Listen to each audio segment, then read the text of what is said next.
Another thing that troubles me about a shallow water crossing is that Moses emphasizes the depth of the sea. That's why this step is called deep sea. And you cast their pursuers into the depths as a stone into mighty waters. As I looked at the Song of the Sea recorded in Exodus chapter 15, Moses also mentions heaps of water that were piled up, and he calls the water the deeps in the heart of the sea. If he's writing an eyewitness account, then a shallow lake scenario doesn't seem to match these descriptions. And this wasn't the only place. The Bible has numerous references to the crossing being through deep and mighty waters.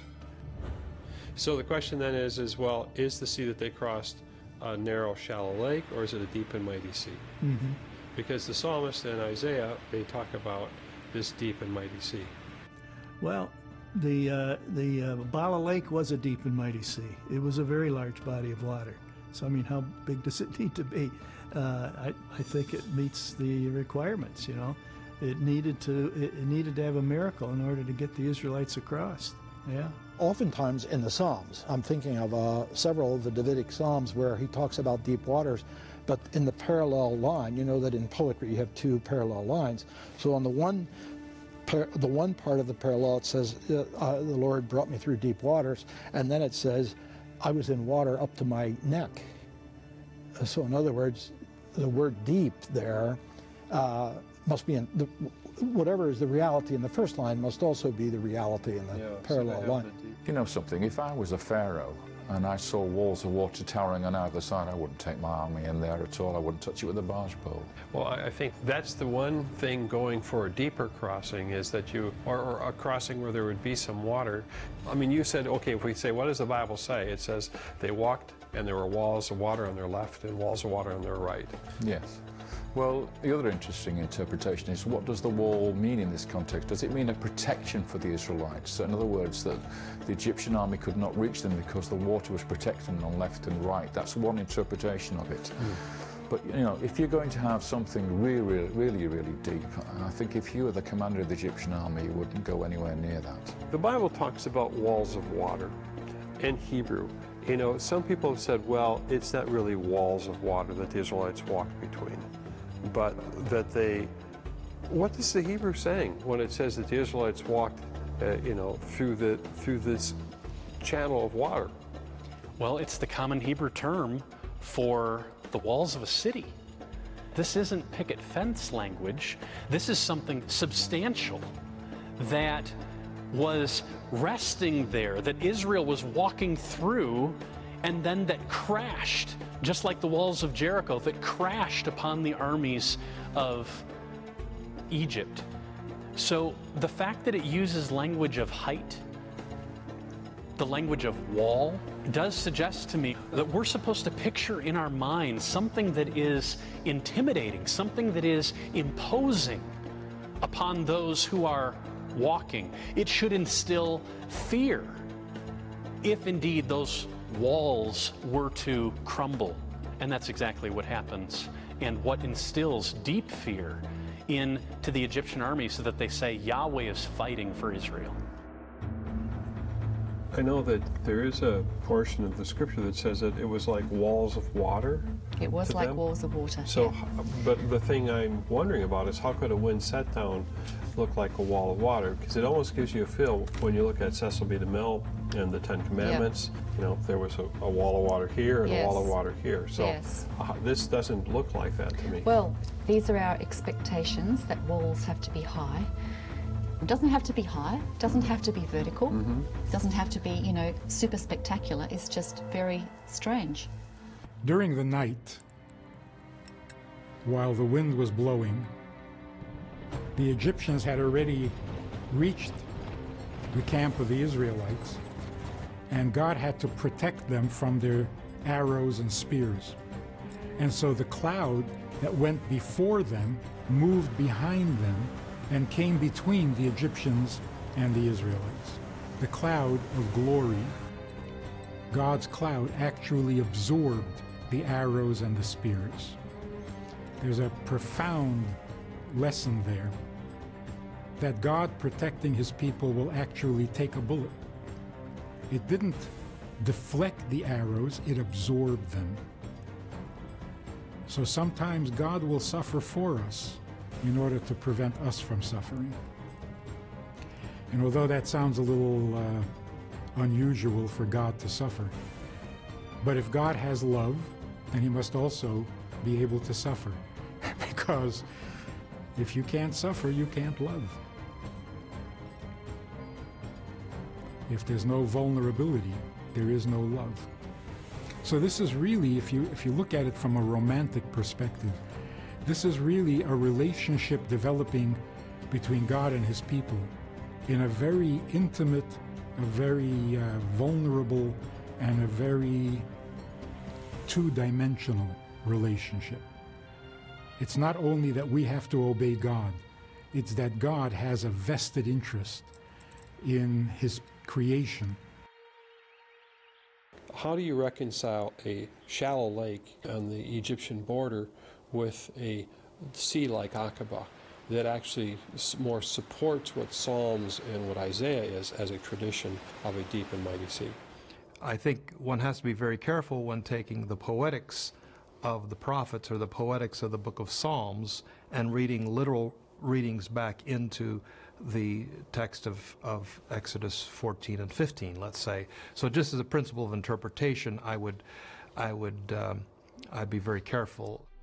So this mighty waters, this depths, once again, is it just poetic, or was this sea a deep sea, do you think?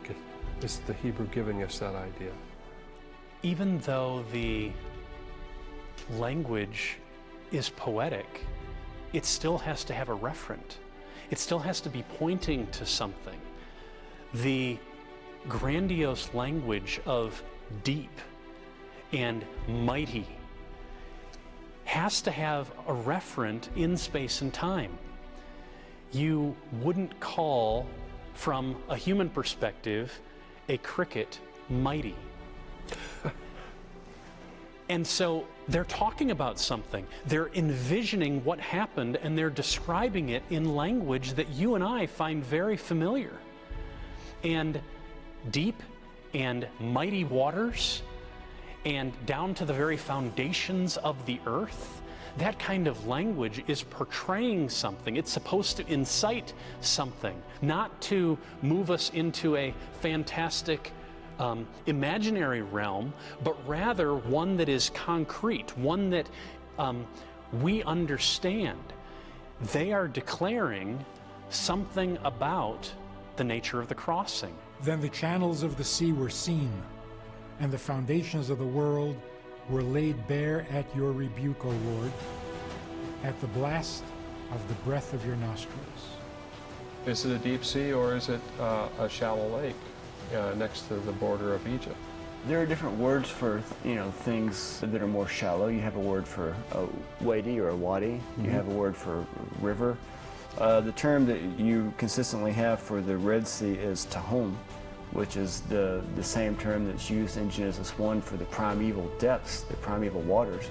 So the term Tahom typically references something that's deep water, like a deep water abyss. So like in Psalm 106:9, Wayeger b'yam suf, and he rebuked the Red Sea, Wayecharav, and he cast them bat Hamot, into the depths. Okay. And so the poet is creating this poem in such a way as to emphasize the depths of the Red Sea at that point. All right. So that might be different than a shallow lake. Yeah, although I might say about my love for my wife, my love is deeper than the ocean, longer than the river. I might say something like that in order to give you a sense of how vast my love is for her. So we don't know whether it's poetic or whether it's descriptive of something that was passed down as to being a deep sea. It's both. It's definitely both. It's descriptive and it's poetic. In chapter 14, verse 13, Moses tells the people, don't fear, because it's Yahweh who is going to fight for you. Then we move down into verse 17. God himself declares, I will get glory over Pharaoh and all of his hosts, his chariots, his horsemen.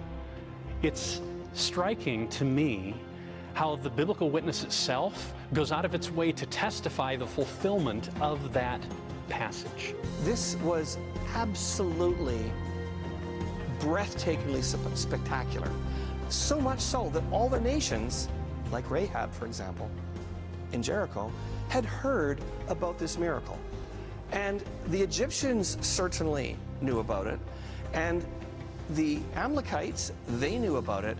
I think it was a big deal. And I don't think it's possible to question that everybody knew. Well, I know that some would say that if you had a wind set-down theory, let's say, and the wind blew across a shallow body of water, because wind can only push maybe 3 or 4 feet of water, that when it comes back, it would be mighty and it would be powerful, and it would be, you know, it would probably be maybe 9 or 12 feet tall, for example. So do you think that that's what these references are? A shallow lake in Egypt, or is it a sea?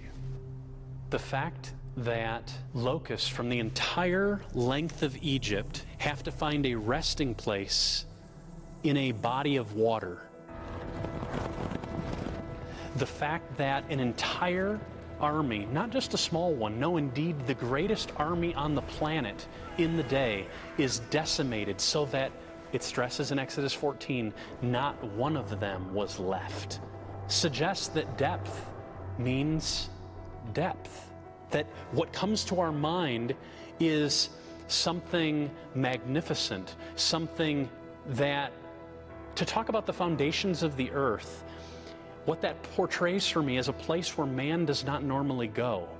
But Israel is crossing there on dry ground, standing in awe of a God who has pushed these waters back in a way that no common wind would do, with a result that no common wave would bring. Our historical interpretation has to align with the biblical data, which points to a massive event by a God who is incomparable, who is working in history to save a people in order to set a pattern in place that culminates in the coming of his Son, where the greatest enemy, the serpent himself, is defeated. So then in Luke chapter 9, when Moses and Elijah show up on the Mount of Transfiguration, it says explicitly in the Greek text, they spoke about Jesus's exodus. Now, many translations will just use the word departure, but it's the only place in the entire New Testament where the term exodus actually shows up. And they're referring to his death, burial, and resurrection in Jerusalem.